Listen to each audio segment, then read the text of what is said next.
Chapter 6 of Animal Farm delves deeper into the hardships and contradictions that permeate the farm under the pig's management.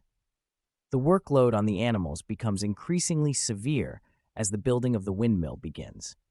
Bricks need to be sourced and transported, which involves laborious toil, particularly for Boxer, who devotes every spare moment to the arduous task.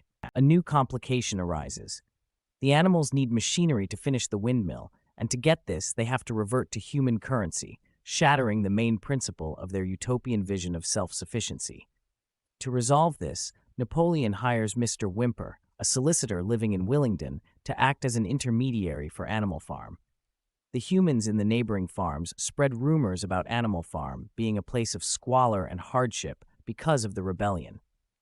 But the prospect of trading with the outside world ended these rumors, causing some humans to secretly admire the initiative shown by Napoleon.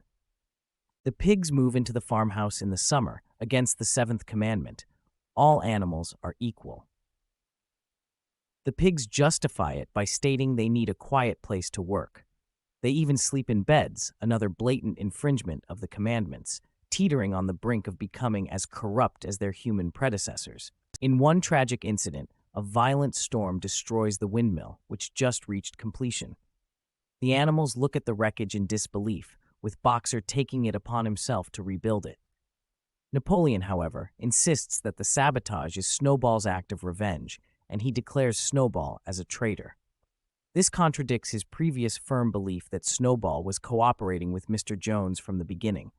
Napoleon uses Snowball as a scapegoat to divert the animals' attention from the real issues, and the mention of Snowball's name incites fear and hatred. The chapter ends with the animals dreadfully beginning the rebuilding of the windmill. Against the backdrop of increasing workload and decreasing food rations lies Napoleon's proclamation of better life, hinting at Orwell's theme of exploitation under dictatorship. This chapter further positions Napoleon as the embodiment of corruption and oppression, highlighting the changing commandments to favor the pigs.